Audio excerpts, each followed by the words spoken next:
c'est quelques minutes, tu vois. Et ce qui est intéressant, justement, c'est pas simplement, si tu veux, ce que tu nous as démontré, parce que c'est vrai, ça, déjà, tu as parlé, par exemple, en débutant de nos mœurs, mais on a beaucoup de mœurs que s'il faudrait qu'on t'explique en mettant... Tu as parlé tout à l'heure, par exemple, en mettant que lorsqu'on était en deuil, eh ben, nos anciens ne mangeaient pas de viande, mais il n'y a pas que ça, il y a plein de choses qui nous relient. Je t'ai expliqué hier avec nos noms de famille. Il y a certains noms de famille, si tu veux, en mettant, qui ont une consonance hébreu. Et ça, nous, on s'en est aperçu vis-à-vis de tous les noms hébreux qui ressortent à l'heure d'aujourd'hui. Je voulais te dire aussi, si par exemple, en mettant, t'écouterais parler, par exemple, en mettant, bon, je parle pas de la langue, on a aussi notre propre langue. Il vient d'une espèce de patois de... Non, alors chez nous, ce qu'il faut savoir aussi, c'est qu'il y a plusieurs ethnies. Eh oui. Alors il y a les Sinti, il y a les vaches. Il y a plusieurs ethnies. Il y a plein d'ethnies qui sont représentées. C'est ça aussi. Il y a les Roms, qu'on appelle les Romanes, qui parlent eux aussi le romanesque. Il y a les Manouches, ceux qui parlent le manouche ne parlent pas forcément le rom. Tu vois, c'est deux dialectes complètement différents. D'accord. Après, tu as les Sinti. Les Sinti, ça vient d'Italie. Donc, dans le manouche qu'ils ont du mal des fois à se faire comprendre par rapport, si tu veux, à d'autres ethnies. Ensuite, on a les Yéniches. Les Yéniches, c'est ceux qui descendent de l'Allemagne, des pays de l'Est. Après, on a les Gitanes, les Gitanes, les Espagnols. Eux, ils descendent plus du côté de la Méditerranée, du côté bien sûr de l'Espagne, du Portugal, etc. Et puis, ce qu'il y a aussi, c'est que chez nous, il y a aussi une diaspora. Il y a aussi une dispersion. Parce que partout, tu ne peux pas voyager partout dans le monde, tu vas retrouver partout dans le monde des tziganes. Ici en Israël, on t'expliquait oui, qu'en il y a 1900... des Voilà, il y a des tziganes. Chez les Arabes. Voilà, il y a des tziganes. En Tchécoslovaquie, dans les pays de l'Est, même en Russie. Oui, mais alors là où moi je me pose la question, je me dis, est-ce que parmi ces gens-là, il n'y a pas tout simplement des gens qui sont un petit peu, qui aiment le camping, c'est des campeurs, ils veulent sortir un petit peu avec la caravane et ça jouer du temps du style. Ou est-ce que c'est une race? Ah non, c'est une race. C'est une race, hein? C'est une race. C'est-à-dire que nous premièrement... C'est ça que j'ai peur. Maintenant que là-dedans, il va se greffer un tas de gens qui veulent jouer de la guitare dans des magasins. Je vais t'expliquer quelque chose qui est difficile à Donc c'est pas pareil. Je vais t'expliquer quelque chose qui est difficile à comprendre, parce que... Mais toi, je crois que vous... Je crois que vous avez la même façon de ressentir les choses que nous on ressent. Je vais t'expliquer vite fait. Si par exemple en mettant chez nous, quelqu'un de chez nous se marie avec un sédentaire qui n'est pas de tzigane, il peut être... Voilà, un goy. Nous on dit un gadjo, mais tu vois la similitude aussi entre le gadjo et le goy. Vous pour dire à quelqu'un qui n'est pas juif, vous dites un goy. Pourquoi que nous, on dit en mettant d'un nom de tzigane, on dit un gadjo. Tu vois, déjà ça aussi, ça nous rapproche quelque part par là déjà. Bien sûr. Aussi, si tu veux en mettant, je voudrais te dire, c'est que par exemple en mettant, eh ben, on reste, même si par exemple en mettant, il reste 20 ans marié avec la tzigane, tout de suite que je vais le voir moi. Tout de suite, je vais dire, c'est pas un manouche, c'est pas un voyageur. Tout de suite, c'est quelque chose qui est en nous. Et pourtant, il a vécu avec les voyageurs pendant 30 ans, mais je t'assure tout de suite, il descend de la caravane, il dit 3 paroles. Tout de suite, on sait que c'est un gadjo. Ça reste un gadjo. Ça reste un gadjo. Il faut qu'il se teste. Tout le temps. Voilà. Tu vois. Et par exemple, regarde, il y a plein de mots. Je le sais ça parce que je me suis aussi renseigné sur cela, si tu veux. Oui. Il y a plein de mots manouche que vous prononcez en hébreu. On dit manouche, c'est pareil. Mais il y a plein de mots. Moi, je ne le parle pas. Je sais qu'il y en a peut-être quelques-uns qui n'en parlent parmi nous. Mais s'il parlerait, tu verras qu'il y a plein de mots qui correspondent, si tu veux, en mettant avec les c'est sûr, mais si on approfondit tout ça, c'est sûr qu'on va tout couper. Et nous, je sais que chez nous, il y en a plein qui sont d'accord, alors non pas à 100%, parce qu'il nous manque le 1%. Et le 1%, on sait qu'on va le rechercher à 99,9%. On sait déjà, si tu veux, que Regarde, par exemple, en béton, j'en ai parlé avec nos anciens, tout de suite, ils m'ont dit, ben oui, il n'y a pas de problème, mais ils n'ont pas le 1% qui reste. Et le 1%, où c'est qu'on va le trouver, en fin de compte? Puisque, si tu veux, ils ont déjà fouillé dans pas mal de choses pour retrouver nos origines. Comme quoi? Comme quoi? Des choses comme... Alors, tiens, j'ai une étude, justement, là, si tu veux, il y a un pasteur de notre mission qui s'est penché, si tu veux, sur l'histoire de Tzigane, pour remonter l'histoire de Tzigane, et il donne son point de vue de ce qu'il a trouvé, si tu veux, tu vois. Et il y en a qui sont d'accord, si tu veux, tu vois. Ils sont d'accord, pourquoi? Parce que, en fin de compte, il y a plein de choses qui nous rapprochent. Mais nous, on n'arrive pas à les expliquer, ces choses-là. Vous n'avez pas d'écrit. Il y a tout ce que vous allez avoir, voilà. C'est tout ce que vous allez ressentir, voilà. Tout ce qui va, comme vous dites, vous voyez le gadjo, au bout de trois générations, toujours un gadjo, et bien c'est pareil. Quand on va vous dire des choses, quand je vais venir, je vais vous dire des choses que vous faites partie de Siméon, vous faites partie du peuple d'Israël, et ci, et ça, et bien si vous avez une étincelle juive en vous, vous allez le savoir. Vous allez le savoir, vous allez le ressentir. S'il y a des choses que je dis qui sont fausses, vous allez aussi le savoir. Parce que vous marchez comme ça. Vous n'avez pas nous, on n'a pas ça, on a des écrits. Voilà. Non, on n'est pas pareil. Celui qui écrit, celui qui lit, et celui qui a la Torah, on appelle ça BLP, c'est-à-dire de bouche orale, c'est pas pareil. Quand je parle, quand je te dis certains mots, c'est pas pareil comme quand je les écris, ça n'a pas la même... oui, je comprends. Tu comprends, la même longueur d'onde. Donc vous marchez, c'est comme ça que vous marchez. Vous allez marcher à ce que vous sentez, est-ce que vous avez su préserver entre...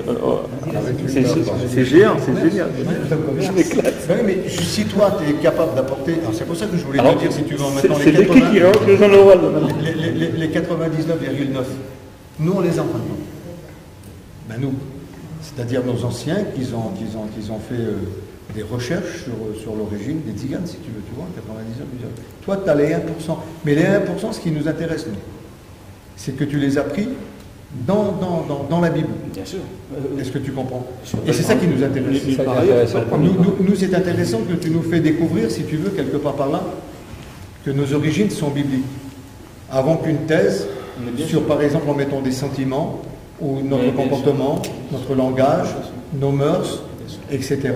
Parce que ça, il y a d'autres peuples aussi qui sont dans le monde, qui vont avoir aussi eux-mêmes, si tu veux, des affiliations certainement plus meilleures que la nôtre, en fin de compte, si tu veux. Mais nous, ce qui nous intéresse vraiment, si tu veux, et je pense qu'il va intéresser aussi, si tu veux, nos pasteurs là-bas en France, c'est que toi, tu as approfondi des choses que nous, on ne peut pas approfondir. Tu vois? Et si tu peux démontrer, alors c'est bien parce que ça, si tu veux, en mettant, ça, on va dire que ça va. Pour l'instant, j'ai rien dit. Je vous ai dit des ça va rentrer déjà. Toi, on va dire, t'as la main droite, et puis nous, on a la main gauche. Donc c'est ça qui nous intéresse, nous. Ce qui nous intéresse, nous, c'est les versets de la Bible. Ce qui nous intéresse, pour l'instant, c'est la Torah. Le problème que l'on a principalement, je crois, c'est que chez vous, j'ai l'impression qu'il n'y a pas un organisme ou une personne qui détient en fait la tutelle, qui centralise un petit peu toutes les connaissances, à part sur le plan religieux, parce qu'en fait toutes ces ethnies, en fait, elles se retrouvent quelque part dans la même église, qui est l'église catholique, j'imagine. Non. Nous, on est évangélique. Évangélique, d'accord, ok. Donc, et quelque part, quelle que soit l'ethnie, la majorité des gens se retrouvent sur la même église. Pris de la même manière. Normal. Non, mais indépendamment de ça, sur le plan de ce qu'on est en train de faire, en fait, sur l'analyse des origines, etc., vous ne détenez pas, en fait, vous avez parlé de quelqu'un, effectivement, qui a écrit ce que vous avez dans la main, mais il n'y a personne qui va il pense qu'il a trouvé, il a fait une enquête, mais il y a personne qui va lui dire, ah non, ça ne peut pas être ça, mais qui va le contrer, qui va s'opposer à lui? Oui, mais justement, chez nous, c'est un petit peu comme chez vous, en fin de compte, et c'est ça que je voulais vous dire.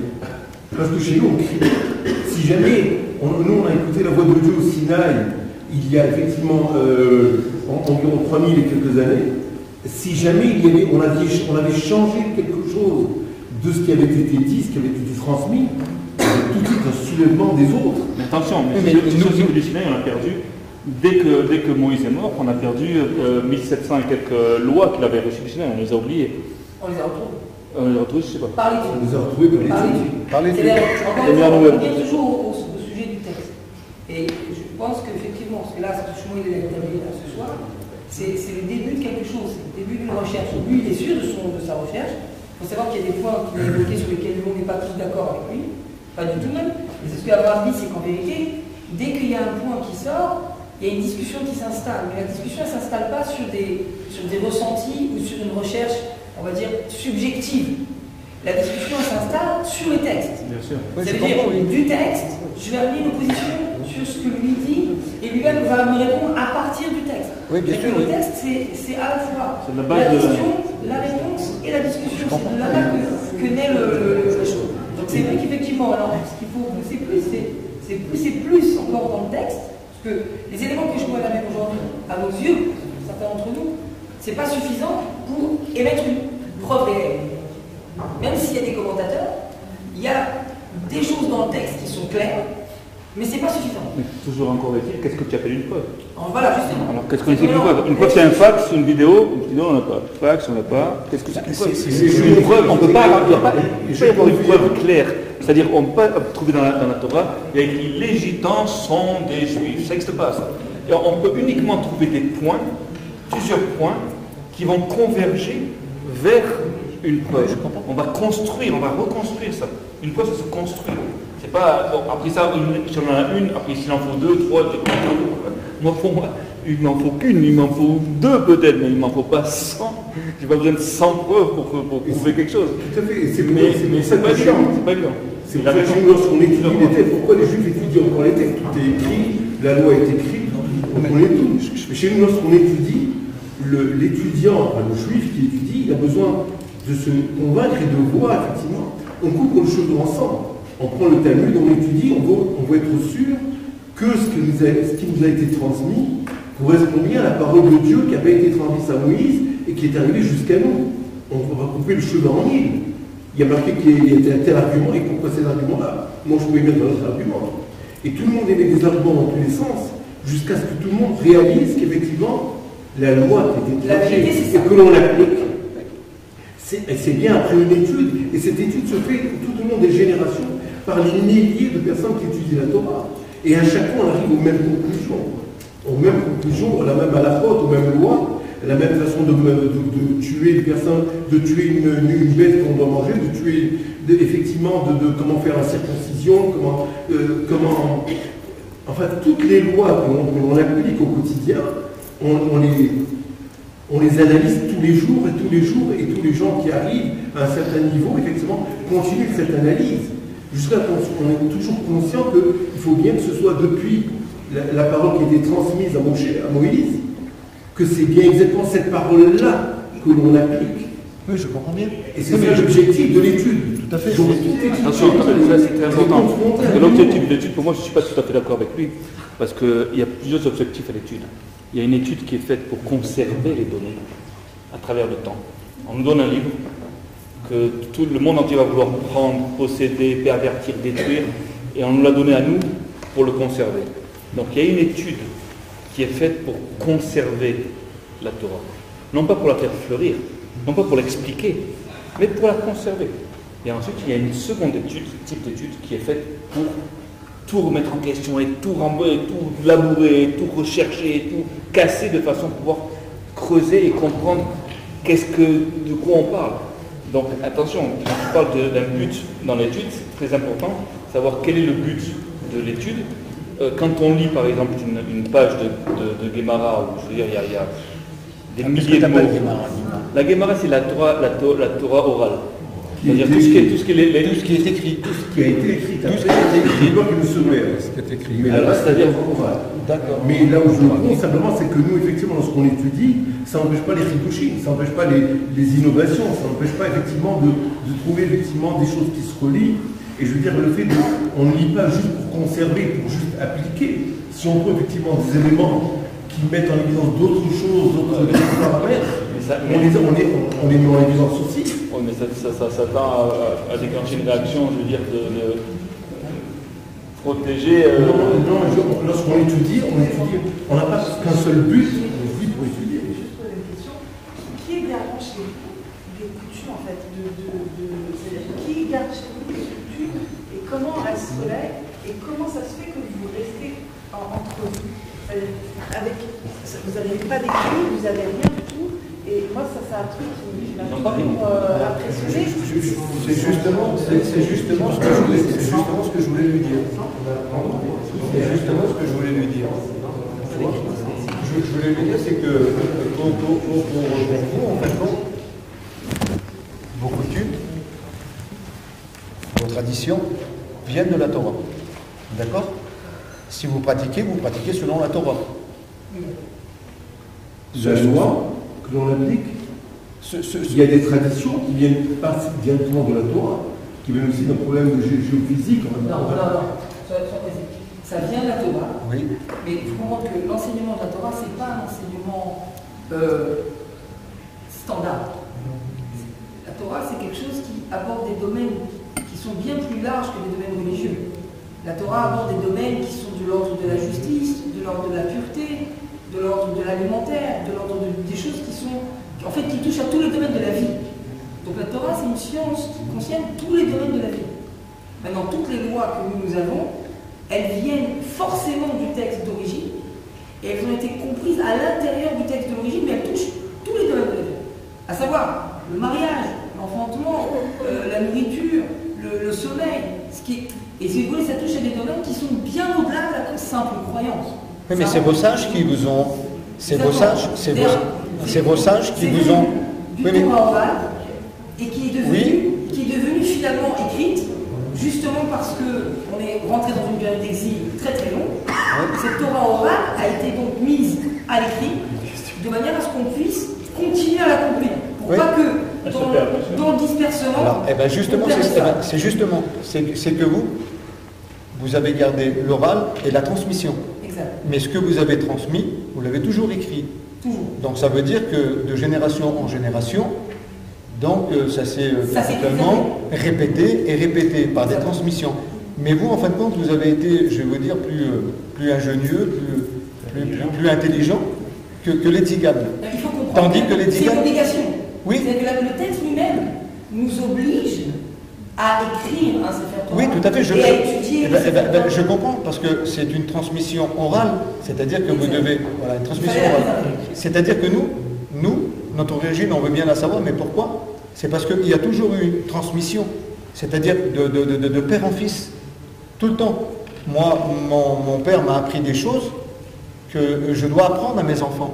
Mais forcément, comme il a dit tout à l'heure, c'est que nous, en fin de compte, on était, je vais dire un mot, on était errants et vagabonds, rejetés un petit peu de tout le monde. Ça veut dire que si on remonte, par exemple, on va remonter loin. Plus loin que je me rappelle moi, mais d'après ce qu'on m'a répété. Les choses qu'on m'a répétées, moi, forcément qu'ils n'ont pas été écrites, mais ont été transmis du père de mon père, qui est mon grand-père exactement, mais qui sont remontés jusqu'à moi. Pourquoi que nos anciens, nous, si vous voulez, n'ont pas écrit, c'est pour ça que je réponds à sa question, puis je voudrais répondre aussi à votre question. Pourquoi que nous, on n'a pas d'écrit? C'est parce que nos anciens ne savaient pas écrire. Ni lire. Ni lire. Ça fait que nous, ce qui compte pour nous, c'est pas d'écrire véritablement. C'est la transmission. C'est de transmettre. Ouais, je ne suis pas trop d'accord avec toi, tu sais pourquoi? Parce que même si les anciens, ils ne savaient pas écrire, et s'ils avaient su qu'écrire c'est très important, ils auraient pris d'autres mecs qui savaient écrire, ils l'auraient dit, ils auraient écrit à ma place. À mon avis, l'intelligence, c'était justement de ne pas écrire. Si vraiment vous êtes aussi important pour nous, vous avez une telle valeur, bien entendu qu'il fallait que vous restiez dans l'anonymat complet. Il ne faut surtout pas qu'on vous soupçonne d'avoir une telle valeur, sinon vous aurez massacré. Très facilement massacré. Vous étiez des bandes à droite à gauche, c'est très facile de vous massacrer. Vous n'êtes pas unis comme les juifs. Vous êtes pas... Donc, à mon avis, l'intelligence, c'est pas quelque chose d'intelligence. Si moi j'ai quelque chose qui a beaucoup de valeur, mais je vais faire en sorte de le mettre dans un sac poubelle quelque part et personne va. Si je dois planquer de l'argent à la maison, je vais le mettre dans quelque chose qui n'a pas de valeur, dans un coffre. Donc si vous avez une valeur, et pour moi vous en avez une, c'est un signe de grande intelligence et de grande force, de justement pouvoir s'atrophier cela jouer du style caché, on ne comprend rien, on est rien du tout, on est machin, des vagabonds, machin, tac, tac, et de traverser les siècles et voir les millénaires et de rester qui vous êtes. Tout à fait, mais alors, est-ce qu'il n'y a pas derrière tout cela? Si par exemple en mettant, il s'avérerait, vraiment entre guillemets, on descend de la tribu de Siméon. Oui. D'accord? Cette tribu de Siméon reste cachée jusqu'à aujourd'hui. On est le. Mais elle est même cachée dans la On Torah, est, elle est cachée. on est le 12 novembre, aujourd'hui qu'elle est cachée, d'accord? D'accord ça? Alors derrière tout cela, est-ce qu'il n'y a pas la volonté de Dieu? Moi, je n'ai pas l'ombre d'un doute que j'ai raison, sinon jamais je vous aurais contacté. Mais toujours est-il que, bien entendu, si j'ai raison, bien entendu qu'il y a une volonté divine derrière. Pour répondre à votre question, il y a dans le texte, dans la Torah elle-même, et dans l'histoire, il y a ce que nous on sait, ce qu'on sait, et puis il y a ce qui est caché. Alors le texte lui-même, il contient tout. Et c'est aussi un des versets qui est dans la Torah, que notre rôle à nous, c'est de prendre ce texte et de l'étudier pour dévoiler tout ce qui est caché. C'est-à-dire qu'on peut effectivement, d'un point de vue historique, se dire, bon, bah, il n'y a pas de rapport. Et ça peut rester caché pendant très longtemps. Alors, où est-ce qu'on voit ça de manière très claire? Par exemple, les secrets de la Torah, pendant des milliers d'années, on n'en a jamais parlé. C'était réservé à une élite de gens, mais vraiment une poignée d'hommes dans toute l'humanité. Aujourd'hui, c'est devenu des livres, des bibliothèques entières et des commentateurs dans tous les pays, dans toutes les langues, etc. Donc cette chose qui est en fait une partie de la Torah cachée, qui va toucher à des valeurs numériques, qui va toucher à des initiales, qui va toucher à des intervertir des lettres, là aussi il y a des lois, on ne peut pas faire ça comme on veut et à n'importe quel endroit. Ces choses-là, pendant des milliers d'années, c'était caché, et aujourd'hui on voit que c'est dévoilé. Et aujourd'hui c'est dévoilé, c'est même vulgarisé. Ça veut dire qu'on va trouver par exemple des textes du Zohar qui sont traduits dans toutes les langues du monde. Et des centres du Zohar où on parle des secrets de la Torah d'il y a 2500 ans, et on va voir qu'aujourd'hui ils sont traduits en anglais, en russe et dans toutes les langues. Donc le fait que ça ait été caché au départ ne veut pas dire qu'il n'y a pas un moment où il faut dévoiler ça. Après maintenant, il y a sûrement un processus. Le premier processus, c'est la rencontre. Et après, comme je vous l'ai fait, de lancer les premières lignes.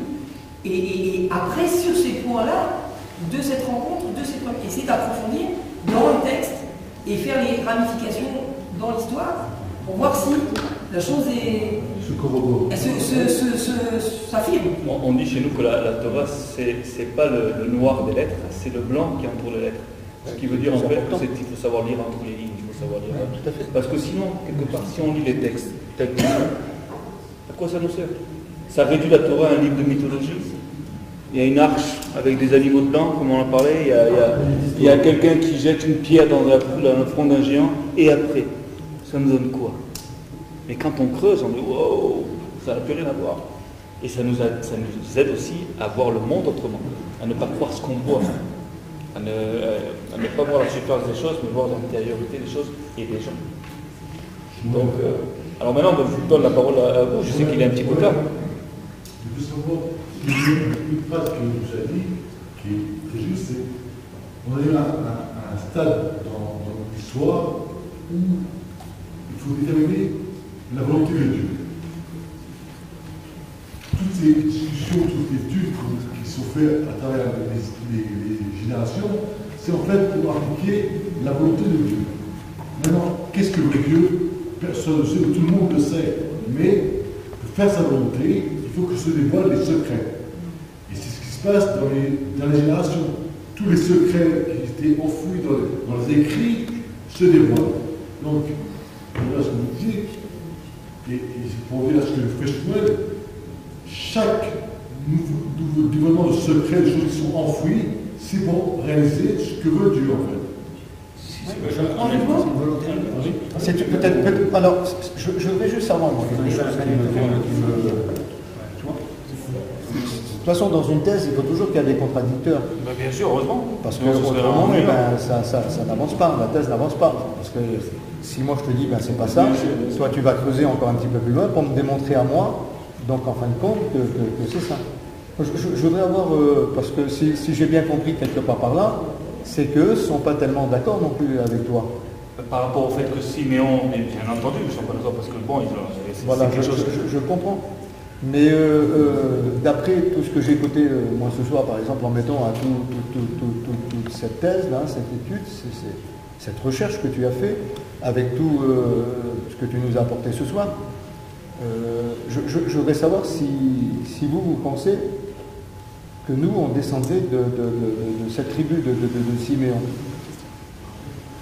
Moi, je ne veux pas penser. Moi, je veux effectivement voir l'ensemble des éléments. Bien sûr, pour l'instant, je n'ai pas le droit de penser, de dire je pense, je sens, je perçois. Bien sûr, je pourrais me servir de ce que je perçois intimement, mais je n'ai pas le droit, à partir de cette perception, de dire c'est comme ça. J'ai besoin de voir autre chose. Moi, les éléments, je les ai donnés cash, mais on ne les a pas développés encore tous les Oui, trois. je comprends bien sûr. Maintenant, ça prendrait beaucoup de temps pour l'instant. Je vois les similitudes. Je vois les similitudes. Je vois effectivement qu'il y a une amorce qui pourrait se faire, mais j'attends effectivement qu'elle soit validée à d'autres niveaux, à terme, à d'autres niveaux et dans d'autres directions. Si effectivement ça se valide, effectivement, on va dire quoi, il y a un seuil de confiance à accorder à cet ensemble d'éléments, à ces informations-là, qui corroboreraient effectivement cette version que, effectivement, les Tziganes